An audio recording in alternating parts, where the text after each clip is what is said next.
So, I'm going to press the button.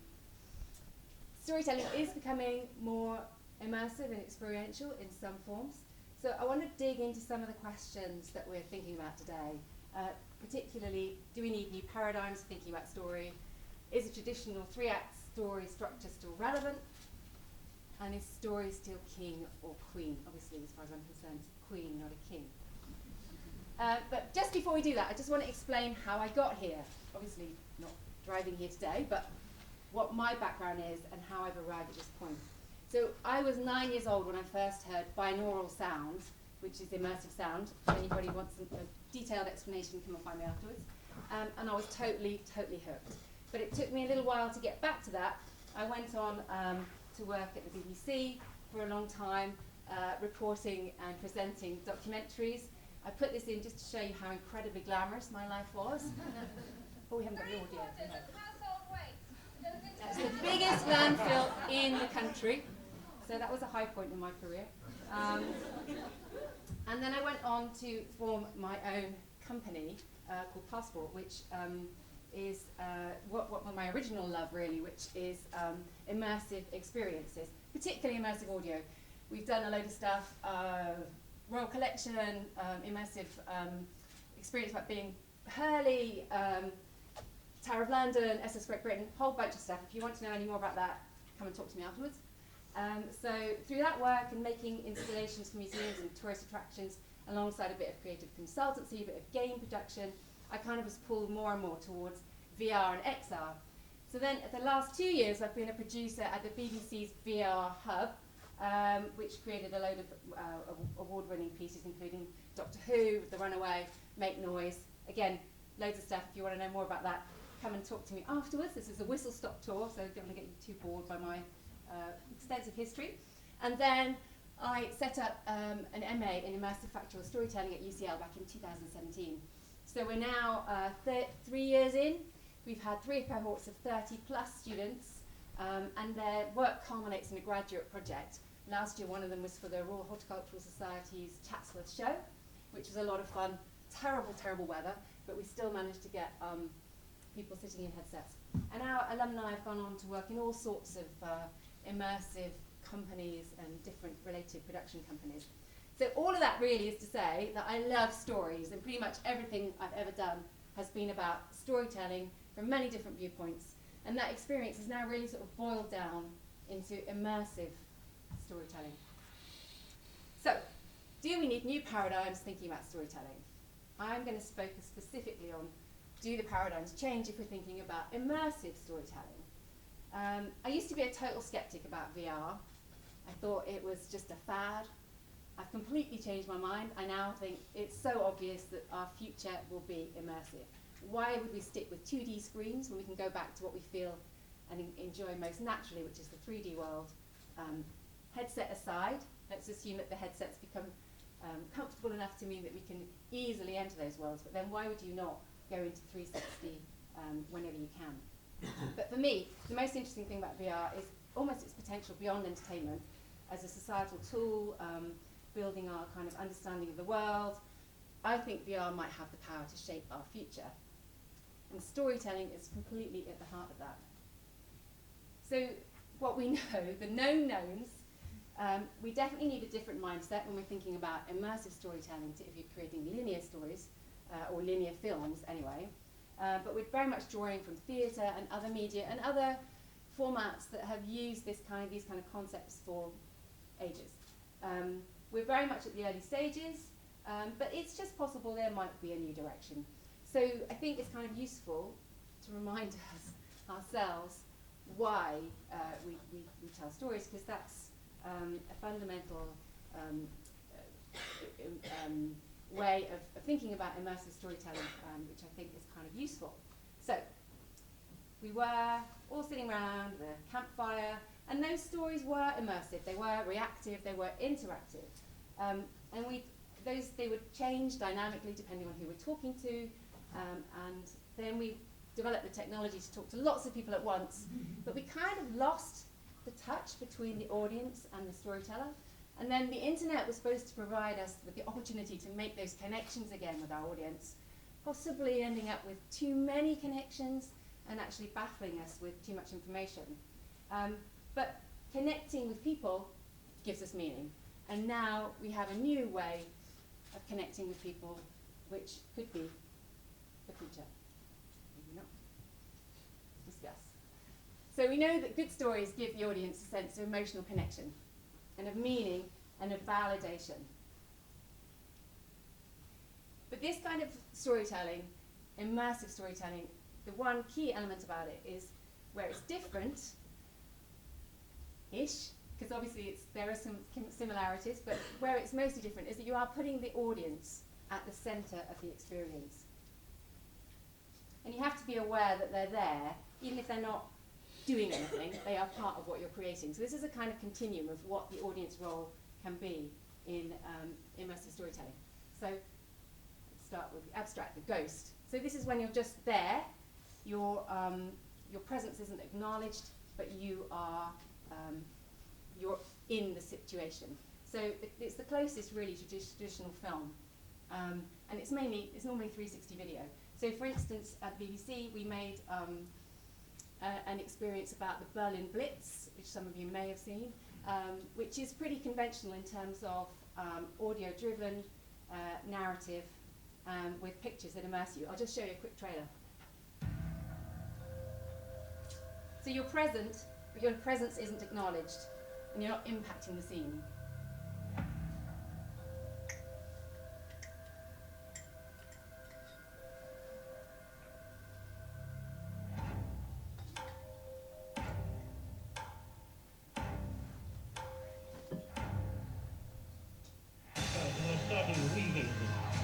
Our pilots put the nose and the legs down and we're totally aware the furious angle up comes our starboard wing. It's hidden Atlantic to now. Engineer Skipper here. Yeah, will you put the rams on, please? Yeah.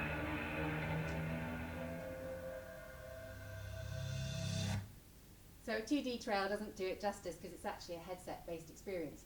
But what was interesting about it is that even though you're not impacting the scene, you're just there as a ghost, the resonance it's had with the audience when we've been taking it out, and we've taken it out on a big tour of public libraries, has been extraordinary.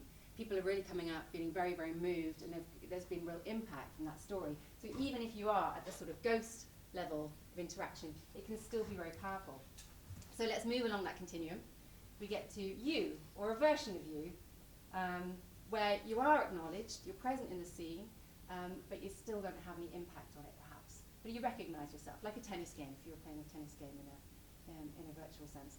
And a sort of example of that is, again, one we made for the BBC about Congo. If anybody wants to see any of these experiences, do come and see me afterwards, and I'll tell you how you can access them. But this one was basically, took you down Congo in the company of the Africa correspondent, and occasionally he'd look at you, and one time he even offered you a cup of tea in the experience, which people again reported that they were moving, they were shifting, because they had the sense when they were in the headset that they were going to touch knees with somebody. So they really felt they were actually there, even though it was still a very non-interactive form of immersive storytelling. So we go further along, and now we have a version of you, which is basically you, but you have some fictional attributes, which means you can do all sorts of cool stuff in the world.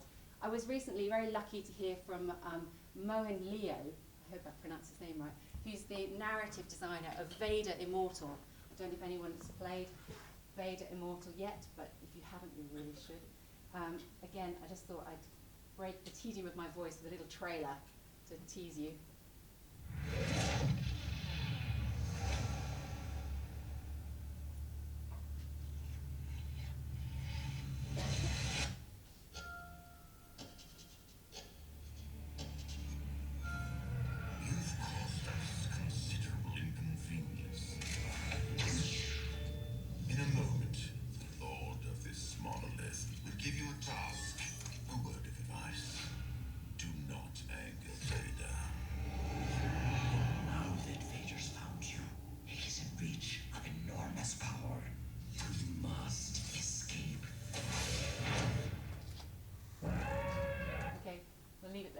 Too immersed, and then you won't want to talk to me or listen to me.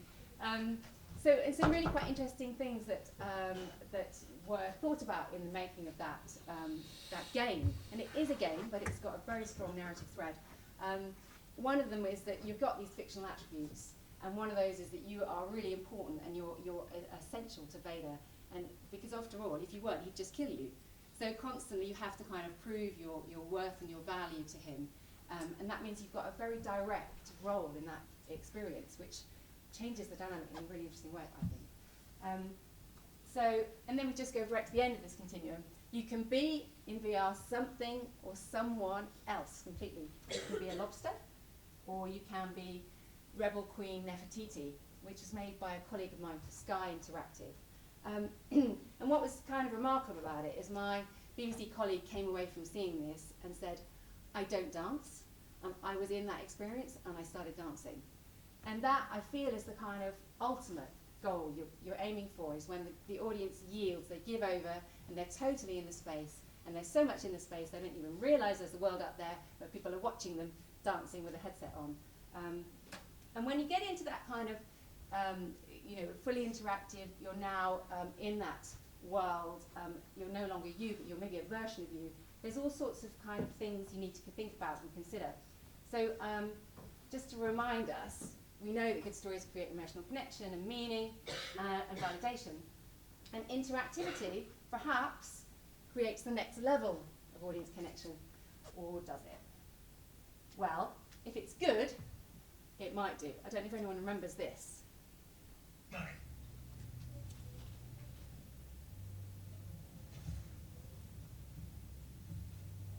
Has anyone seen this? Does this look familiar? My old man knew the score. I apologise for the language, by the way. He always say, you can't make money from a prison cell or a coffin. He's spot on.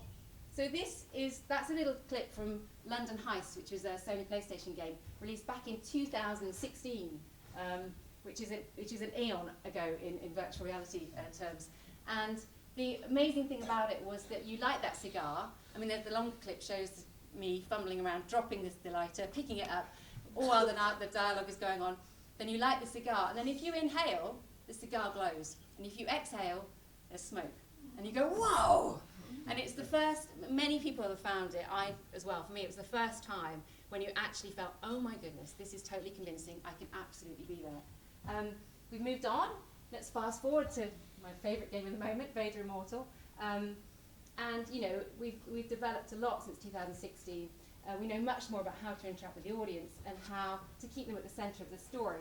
So one of the things that Moen talks about is every scene is infused with direct interaction. Vader looks at you, he references you, or he might even hand you something to keep you engaged. So you're always there. You've never got a moment to question whether what you're experiencing is real. So the audience is a character in the narrative, and that means they've got some freedom to explore the narrative through character, or at least an illusion of some freedom. But you can't tell the audience how they're feeling. Oh, sorry, I'm jumping on. But you have to remember they may not choose to complete the narrative, which is a real challenge for storytellers. It's a kind of living story, and the authored story has to be in the service of the audience's story. These are really tricky issues, I think, for writers and storytellers to figure out, but very interesting ones as well. And if the audience is the audience and character knowledge have to match. You can't tell the audience how her character is feeling. They have to feel it themselves. So you have to create the mechanisms within that experience that will make that person feel what you want them to feel, whether it's lost. That emotion has to be created. With film, there's a gap between the character and the protagonist and the audience knowledge. But in VR, that's not the case. As soon as you put the headset on, the story starts. There's no opportunity for doing backstories. So it all has to be contained within the experience, which again is a big challenge. And it's incredibly intense being in a VR experience. Ideally, what you want to achieve, we were talking about before, when you yield, you're in that flow state, you've got into a whole different type of experience and type of mindset. But then when you are in that, if you can get anybody to that, you're physically, because you're blindfolded, and emotionally incredibly vulnerable. And so there's a real important there's a real need for trust between the creator and the person in the experience, and it's a really delicate relationship. I was hung once in VR, and I'm still, recovering from it. Oh God. You can probably tell. But it's a real opportunity for sort of very, very nuanced, subtle emotional storytelling, because you can just tweak one little element and change the experience completely. And so it's this kind of idea around this participatory narrative. There's story, it advances through interaction, and the interaction motivates the story. If you can get this right and get the audience deeper into the narrative, then it gives them a much more, they give themselves over to it, and of course they have a much more meaningful experience. So, moving on rapidly, is the 3-act story still relevant? Well, we know that there's different narratives, and I've been talking about them already today. Obviously people are trying out branching narrative, but tending to give a sense of choice, but then return to fixed points. Generally that seems to be the way it's working best. Then there are experiences like this one, Marshmallow Laser Feast, which apparently has no narrative. It's pretty abstract, but I would suggest it still has a design arc. It still has that element of change and conflict which make it compelling. And then the sandbox narrative, which again we've already been hearing about, just a different term for it, where there are all these elements out there and the player can choose their way through it. But again, I would suggest that those are designed to, I've just chosen a very retro example, designed to for the player to find a narrative and create their own narrative within it. So, just a reminder, good stories give the audience a sense of emotional connection, meaning and validation. What the really clever guys over at Baobab have done with their Asteroids VR experience, if anyone's seen it, is not think about branching stories, but branching emotions. So you are a secondary character, you as the audience are a secondary character in this scene. And you have two options. You can interact with the scene, or you can not. If you do interact with the scene, you can become the hero. And these little guys come to you and they give you all this wonderful praise, and you feel really great after it. If you don't interact, the scene still plays out, but someone else is the hero. They solve it themselves, and they just ignore you. And it's really subtle, but it's really powerful, and it's very like the sort of way that real life kind of goes. So I think it's an interesting idea to think about branching emotions rather than necessarily branching plot. And that means that you need to think about your VR experiences as a kind of emotional story mapping. You want to achieve a simple, intuitive interaction, but that achieves a really complex, nuanced reaction, just like real life. The choices in life are never about turn left or turn right. There's always much more to it.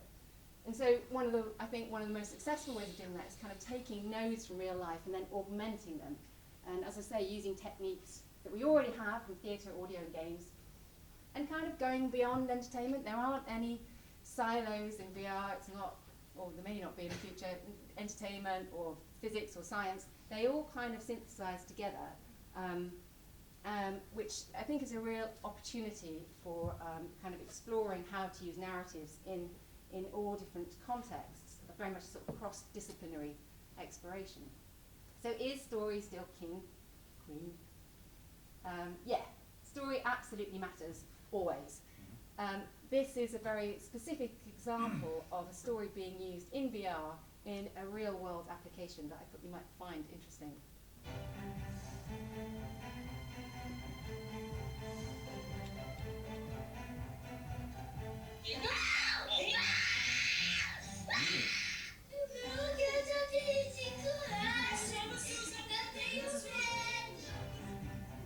This is VR Vaccine. The VR Vaccine is an immersive adventure where the children become a hero about to receive a powerful shield. And what the children experience in the virtual world is matched step by step by the nurse that follows the story on the second screen.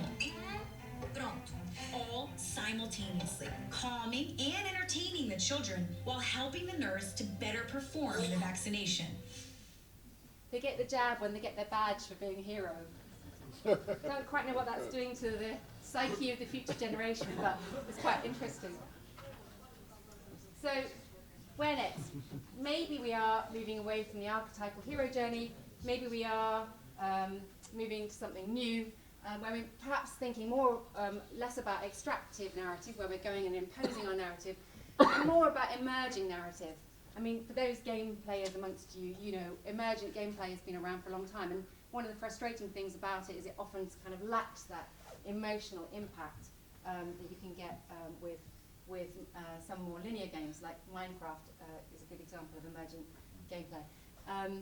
But you know, I think it is a really interesting proposition that actually, if we are able to achieve this kind of flow state with this different experience of another universe, for want of a better term, then you know, perhaps there are opportunities for new narratives to emerge that will not be dictated by the creator, but will be a sort of co-creation, which makes the whole area really interesting. Mohin Leo of Vader Immortal says he reckons in the future there'll be worlds that generate the story, so there'll be no need to sit at the keyboard and write all of it, which again, you know, is a fascinating idea to play with. But I think, you know, in order to be compelling, there still have to involve the key elements of emotional change or development that leaves its mark on the audience. So in a way, the fundamentals of storytelling remain intact. I'm going to stop. I was going to show you a little film about some amazing reactions from audiences from BBC libraries, but I'm just looking at the time and realising I'm eating into Martin's time, so I won't show you that now.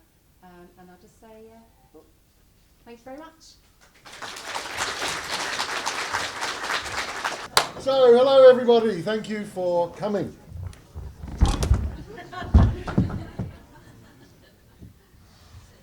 Now, imagine, I'm disappointed no one tried to. I was thinking about it. I should have done that. Imagine that I'd had a cardiac arrest. I mean, look at me, sort of, you know, podgy elder male. I'm definitely in the cardiac arrest sort of group. Exactly. I mean, yeah, it gets more gloomy after this. By the way, you know, this is the fun bit of the stuff. So imagine I had a cardiac arrest. How many of you know what to do to save my life? What about this huge group at the back? We've got one gentleman has put his hand up. What about all you guys? They didn't teach CPR at your schools, I take it. Okay, so basically, and who's done a CPR course in the last 6 months? Okay, so now this gentleman is putting his hand up. Okay, fine. So if there's any problem, there's a gentleman sitting at the back. He's your guy. Because basically, knowledge of CPR is pathetically rare. And as a result, about 250 people will die in the UK today. Now that's not just CPR, but it's the sort of top 25 causes of death where any of us could save a life if we knew simple basic skills, but most of us don't know those skills, and so the people die. And it's a worldwide problem. Huge problem in China, regardless of coronavirus. But you know, we've got this, as we've already heard this morning, we have this fantastic thing called the internet, which supposedly is a wonderful medium for teaching. So surely you could use the internet to teach these simple skills. Surely that would be interesting and useful. Well, we have tried to do it, and here's a little trailer showing you some of the things that I've been doing. Come on, breathe then, what do you do?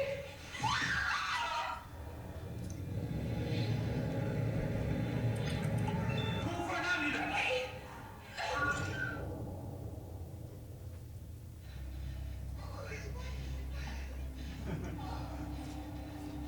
Star Wars reference?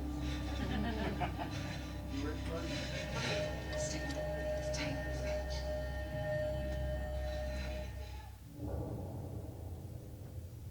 Isn't that the ambulance? Shouldn't we just wait for the ambulance people to arrive?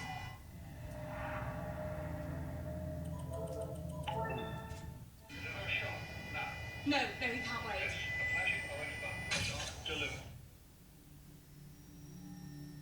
Are you thinking about suicide? What did you get? But you hardly know me, come on.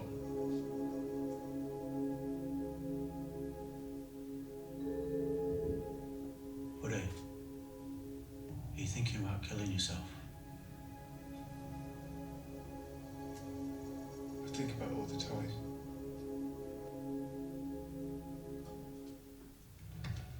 Alex, guys, come in here. Mr. Ryan? What would you do now? put Mr. Ryan on his side or try to get him to respond to you? Good. Mr. Ryan? Mr. Ryan, are you okay? Okay, so how many of you are under 35? Put your hands up. So, what's the most likely reason that you're going to die? Suicide.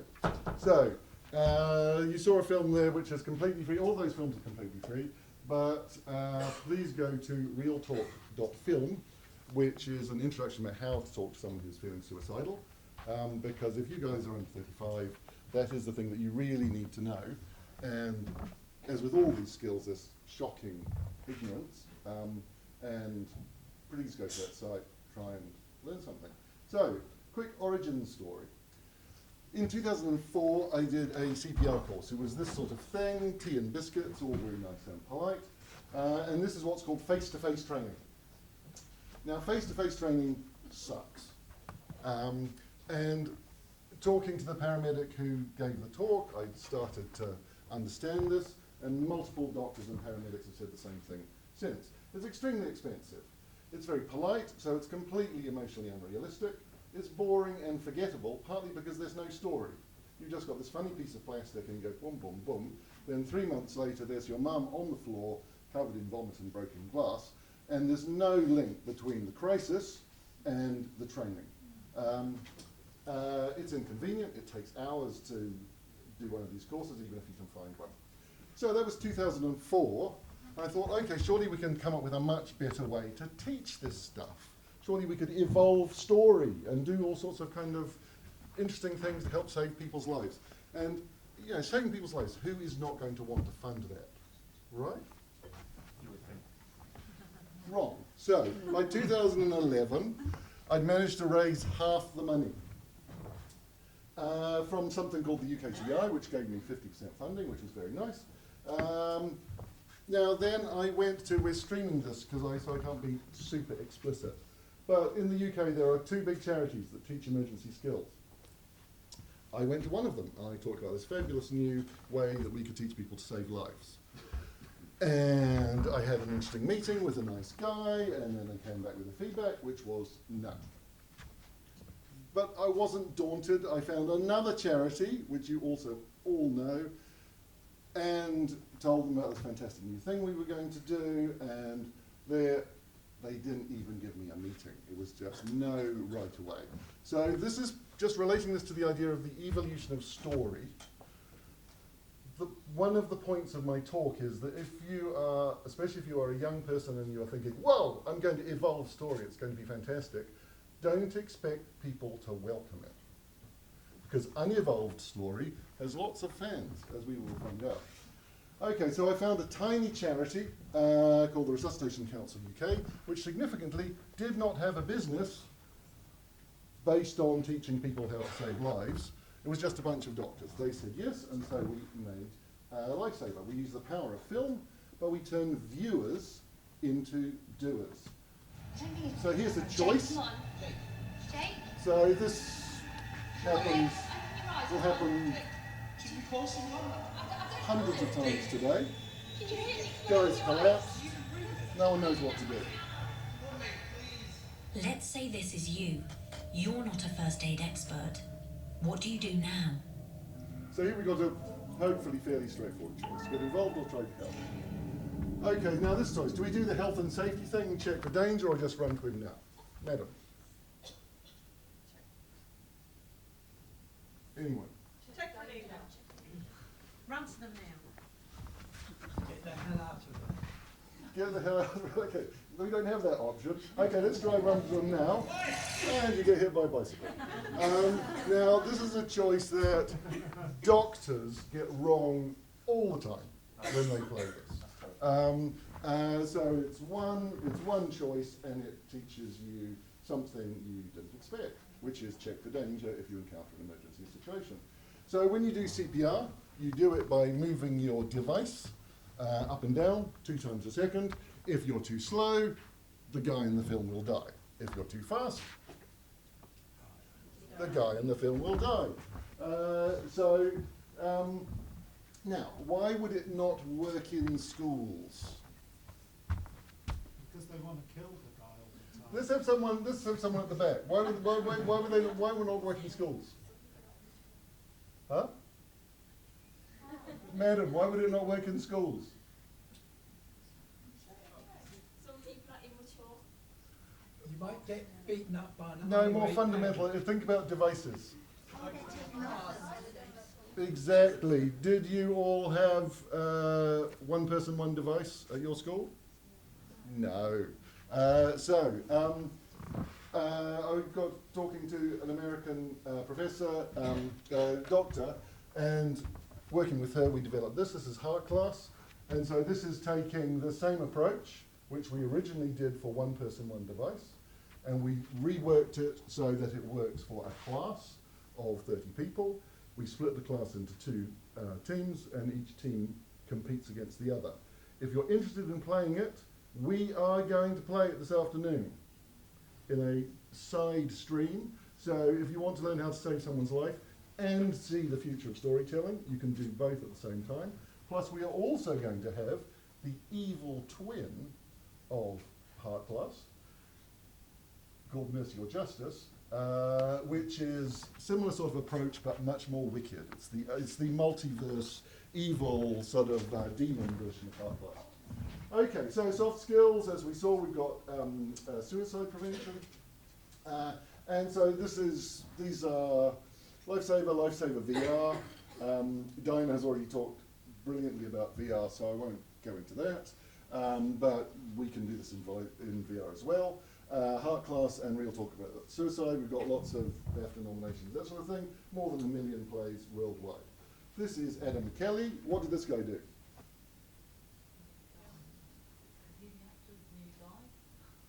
No, sorry, this is a trick question. So this guy played Lifesaver a couple of years ago. 2 days later, I mean, great answer, madam. 2 days later, he was out for a jog, and the jog in front of him collapsed. He saved this guy's life purely based on what he learned from Lifesaver, and there are multiple examples of that. So we've had formal medical research comparing Lifesaver on an iPad with traditional face-to-face training, and it found that Lifesaver is 29% more effective. Now, the reason I'm talking about this, again, future of story, lots of people do not want to fund you to have anything to do with the future of story. They couldn't care less, it's not their problem. What's wrong with the old sort of story? This sort of number is really useful to try to get people to actually fund things, because there's a modern saying, if you can't measure it, it doesn't exist. And certainly if you're trying to get funding for anything, that's what you will find. Heart Class, 46% more effective than traditional training. So, immersive film. It's exciting and dramatic. Why? Because we've added a story to what was previously just a physical up, down thing. As Dinah was saying, we've got emotional engagement, and that's why people care. It's convenient, it's easy to refresh. Only takes 20 minutes to learn a life-saving skill. We simulate the emotional shock of a crisis, and we force you to make fast decisions fast. Face-to-face cannot scale. To teach 10% of the UK would take more than 500,000 face-to-face lessons. Immersive film can scale. Which brings us on to our second origin story. So, I went armed with all this fantastic data, which I've just claimed is what you need to get funding. Armed with this fantastic data, I went back to the top 2 charities that teach first aid in the UK. And I went to the head of innovation at one of them, and she said, that's fantastic, let's have a meeting. I love this, and I love your experimental data. So she set up a meeting with her and the same guy I had met 7 years ago. And the same guy I met 7 years ago was, as he had been 7 years before, very nice and polite, and then we got to our answer. So I wasn't daunted. I went to the other most famous first aid charity. Head of innovation had been installed in the intervening 7 years. She actually didn't reply, but she just put me straight through to the same guy who told me to get stuffed 7 years ago. And what did he tell me to do this time? He said yes. He didn't. So, big organisations won't innovate against their cash cows, which is why I'm currently working on with some friends and colleagues on a startup called the Orange Heart. And especially anyone who is young, I urge you to consider creating your own startup, because that is the way that novelty gets funded, and many of the examples that Dinah so kindly show us are basically funded as startups. It's going to be the Netflix of emergency skills training, where everyone learns to save lives. And according to our medical advisors, it's realistic to expect that if we can overcome this shocking ignorance, which is not your fault, but is the fault of an emergency skills training industry which is completely broken and not interested in the future of storytelling or the future of training. But if we could get just 1 million people trained up in the top 12 causes of death, they could save over 50 lives every day. So that's the sort of thing that the future of storytelling can make real. Let's hope we can make it happen. Okay, guys, thanks a lot. We'll take it from here. Okay, we're going to take over the CPR in 3, 2, and 1. 5 seconds until analysis will resume. Thank you so much. It's okay. It's going to be okay.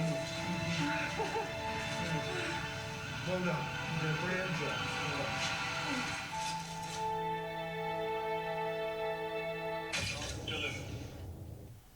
So thank you very much.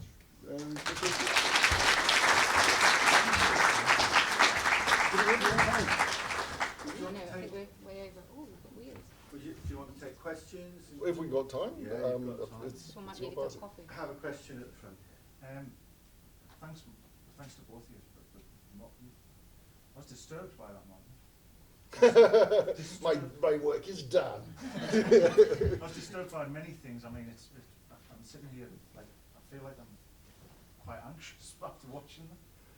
But this idea of emotion and investment is really important to what you're both saying. And that seems to be ignored by, I mean, as soon as you put emotion into it, it's like, oh, well, it's not really important, therefore. I mean, that's what's come across in my research. But the problems you've had getting funded, Martin, and from heads of innovation, which don't seem to want to innovate, I guess.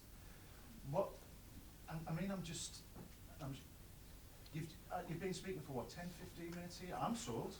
I bet many other people in here are sold. I don't have any money. Have you brought your checkbook? Okay, great. But what is the resistance that you find? Is it just the story element? Let's have it. No, it's the money. Since we're live streaming, I can't speculate completely openly. But put it this way, the American Heart Association makes $150 million a year out of face-to-face CPR training. Now, if you're the American Heart Association and some digital person comes in and goes, guys, I've got this fantastic new way of teaching CPR. It's faster, cheaper, and we can do it free or for next to nothing. Yeah, I get you. Yeah. What might you possibly think? Well, Yes. that you're going to cut my bottom line. Yeah. Okay. That's sad. Can we have lots of young people at the back. I'm just wondering. We'll come to people. Always ask the people at the back. That's Right very at the smart. back there. Sir. Is there a possibility that these like virtual reality experiences become harmful as like all these like bells and whistles are added and it becomes like the visuals become more like photorealistic, it becomes a little bit too interactive? You mean psychologically? Yeah. Yeah, totally. Could you repeat the question? So the guy at the back was just saying, is there a possibility that as virtual reality becomes more sophisticated, that it could be damaging psychologically? I mean, there's some stuff around whether it's damaging now in terms of physically, but let's put that to one side. Most people say it isn't.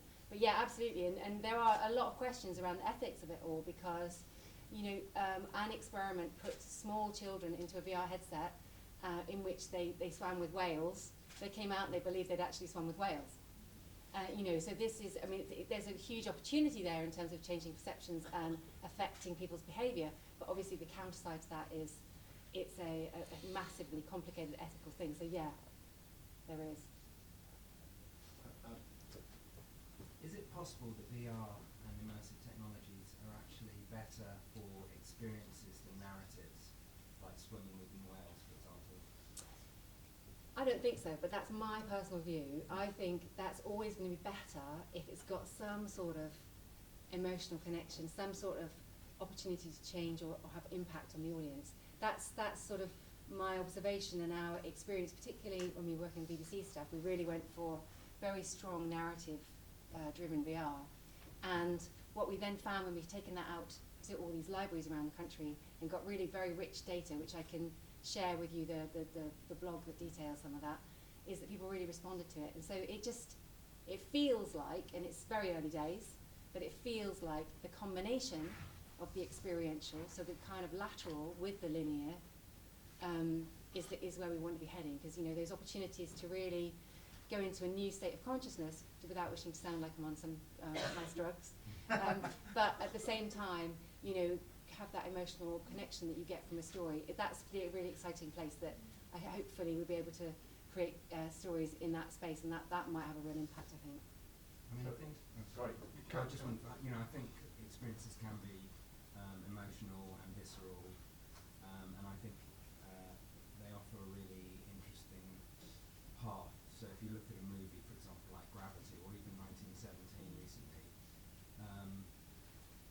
you're, in a sense, the visceral and emotional is starting to eclipse the narrative in those things. Interesting point. I mean, I think that that the thing about the experiential is what we observe is people go into a headset, they have an experience, they go, wow, they come out and that's it, they walk away. Whereas if you can build that into, and I get you're absolutely, the balance has to be right, but if you can build it into something that continues to be compelling, then it's just going to come away with a more meaningful experience, I think. So, you had a question? I was just wondering, do you know if like VR and stuff, like, do you reckon it ever comes to the point, like, have you seen that film Jumanji and stuff, it's sucked in the video game, because I absolutely love that, like, getting that game, like, just being sucked into it, like, never mind just the headset, but actually being in it, do you reckon it would ever become that bad? Well, people are experimenting a lot with haptics. There's lots of immersive theatre type things where you can be in a headset and you're seeing a cat and you reach down and there's something furry there. I've done that and it's very, very spooky. So you can imagine that you get something like that as it gets better. Again, there's major ethical issues around all of that stuff as well. But yeah, I think it's possible. Also, if I could say, I made a VR film which featured a lion biting the camera, which we shot in Africa. And I saw about 1,000 people playing this, and what you saw was that there's a huge spectrum of reaction, that you have about 5% of people are what I call super reactors, where as soon as the lion came into view, you could see them like this, and then as the lion got closer and closer, you would have to be careful that they didn't fall off the chair. And then when the lion actually bit the camera, and therefore kind of their head, they would scream, and some of them said that they had felt the tooth marks and blah, blah, blah. Okay, so that's just 5%. Then at the other end, you've got the super non-reactors, where they'll sit there, the lion comes in, they don't react, the lion walks around the camera, they don't even turn their heads. You have to say to them, look, you can still see if you turn your head, and they go like that. Okay. Then most people are sort of somewhere in the middle. The other thing, not that I'm in any sense endorsing this, but the other sense is that chemical technology is sort of filling in for the problems with electronic technology, with some users, which is people taking drugs and then doing VR. And there, that sense of, I'm really, really in it, oh my God, I'm in it, then it's the chemicals that are delivering that with the aid of the electronics. But you can achieve that without the chemicals. Yes. For the live streaming audience, we're not endorsing it. Yes, I'm not endorsing it. No. You have a question? Yeah. A bit background, the first international conference on fascia was in 2007 at the Harvard Medical School. Fascia is the bit of the body that joins every other bit together, and in fascia there are thousands of nerve endings feeding data to the spine, then on to the brain, and you feel emotions in the body, you do not feel it in the head. And so by shifting the, I'm looking for words. What the fascia state is how you respond with how you react to whatever you see. So is the storytelling going to be shifting to studies of the fascia and how it responds, so, and then you modify the story according to that? I'm struggling to put a question into a bit of data. Yeah, I mean, I don't know enough about this technical thing you're describing, but that idea, I think, about being more governed by well, not more governed, but being incredibly aware of the emotional responses and building that into the design of your experience or your story, that's definitely a place that people are understanding. They need to be more aware of that and sort of thinking about that more. So I think, yes, with the caveat that I don't know enough about the science that we're talking about. Right at the back there, we have a question. Basically, I just wanted to say there's basically an anime, which is called Sword Art Online, which is concentrated on VR, but in a more developed VR. So in the beginning, they start with the end piece, where they get stuck in the game because the creator doesn't let them leave, and if they try to leave, they die because of it's something that's connected to their brain with the VR. And they spend 3 years in that game, where they already they have houses and everything, they already have lives, and then they're able to escape. And a lot of it is the fantasy part of it, the story, but some parts are very interesting because they talk about how they start to lose the grasp of reality, and then when they come back, that reality is not their reality anymore. Their reality is what is in the game, and they still keep coming back to VR, even though they had that experience, as well as some in later parts of the anime, they use the VR for people that have cancer or are dying to ease their pain and their mental state, as well where they create a new world with VR inside hospitals and everything. And I just think it's very interesting relating to what they were saying with the previous question about the danger and everything else.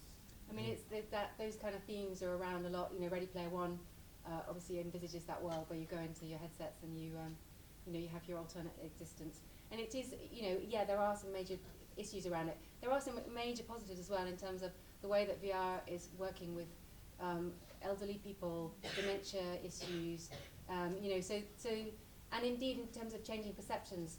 My colleague Mel Slater's been doing amazing work showing how you can switch people's viewpoints about race, about gender, using VR. But obviously the counter side to that is if you manipulate the other way, you've got a bit of an issue on your hands. Yeah. But just on your later point, I mean, Dinah showed one great example, but specifically the medical use of VR to isolate people from unpleasant surroundings or to deal with people who are dying and take them to a place that they want to be rather than a cancer ward. That's like a really strong use of VR, which is not going away. And afterwards, if you can tell me the name of the anime, please, I'd like to check that. Thank you. Sword Art Online, if anyone wants. Sword Dance Online? Sword Art Online. Sword Art Online. Yeah, it's, okay. it's on Netflix. Okay, cool. Right. Thank you. So, question here. You mentioned how earlier how VR takes inspiration and storytelling takes inspiration from theatre and video games and things like that. I was wondering, do you think that there would be a possibility where in theatre there could be parts of VR that get incorporated or VR kind of takes over theatre? Because they're both kind of that same kind of influence. Yeah. I mean, there are quite a few immersive theatre experiences, like the punch drunk type stuff where you go, or secret cinema where you go and you go through the door with no number on it, and suddenly you're in the experience and you don't know what's going to happen. And there are elements and things like that where they ask you to wear a headset and sometimes you're not wearing a headset. So totally, I think the whole thing becomes more interesting in a way when the headsets are no longer this clunky piece of plastic we're sticking on our faces, and then the opportunities for merging the sort of the real, the live, the virtual become really exciting. And I think we are heading to that place. And so then definitely, and I think that's got lots of really interesting creative possibilities. So take one more question, if that's right. Can I ask this lady? question is following on with Punch Drunk Theatre, because I've had the experience of Punch Drunk, and I think returning back to the thing about does a 3-act structure, or does the structure, how the structure works within that, because one of my experiences was to wander off in Punch Drunk and miss the main thing, and in fact I was almost trying to seek it out to see, well, you know, how far does this go in the building, missing the main event at the end. And I think that's for me is the issue around how within these worlds that we're creating that people can still make sense. I mean, obviously if you're generating a sort of surround experience, you're in that world, but the storytelling element and how that pieces together in that, given that there are so many choices, how does that work? And I think that's... Yeah, it's a challenge, but I think there are things that people are doing because they understand about wanting to direct people's attention, you know, and there are things you can use to direct attention, you know, a bit of movement, audio. So, but I think it's an interesting question around this idea of emergent kind of gameplay type thing. You know, how much do you want to just create an environment and let people wander around? They will test the boundaries. You know, I think that's a creative decision one needs to take kind of in the style of the experience you're creating. And it is a totally a valid issue. So one last question and then we're going to break. It's kind of a little bit of a question, a little bit of an observation, and that's that a lot of the things you're talking about have been things that the games industry has been tackling for the last 20 or 30 years, and they got the immersive worlds and tackled all that emotion and storytelling and that, all of those things. To what extent do you see VR being fundamentally different? Because it seems to be tackling pretty much all the same stuff. It's just you experience it slightly differently. I think, I mean, I've deliberately put lots of game references in there because I think it's often ignored that the games industry has done this stuff and knows a lot of this stuff, you know, and has been doing it for a long time. And there's an awful lot to be learned from that. My particular interest is in the factual storytelling, and that's what I'm kind of interested in doing, is kind of taking those experiments and those you know, learnings. I hate that word, sorry, I shouldn't have said that. Those lessons from the game designers and game developers, and applying that to how we can use VR in a real world, in a factual context. But also those solutions, you could apply the solutions you're coming up with, either in VR or on a flat screen, or you know. So it's kind of, there's that underlying kind of theory and so on that you're building on, and techniques that you're building on, and you happen to be delivering it in VR, but you could deliver it in traditional TV. You could. It doesn't work. You lose, you know, certain aspects of it if one thing is designed for VR. But I think what I'm observing is that the kind of whole ideas around immersive experiences, and I know that word's overused, but it's difficult to find another one at the moment, are infiltrating back into our linear media. So that sort of sense that we're in the experiential age, we've moved on from the information age, we're going to have spatial computers, you know, in the not distant future.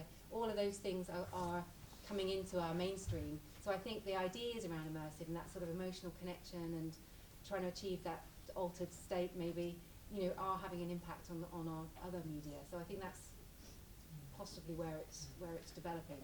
I think maybe it's just it can be more intense with VR because you're right in there. You'll still have all of those things you're talking about with the 2D screen, but maybe not quite as intense because you do lose yourself in the game. You know. Okay, I'm going to have to draw that to a conclusion. Thank you very much to our panel.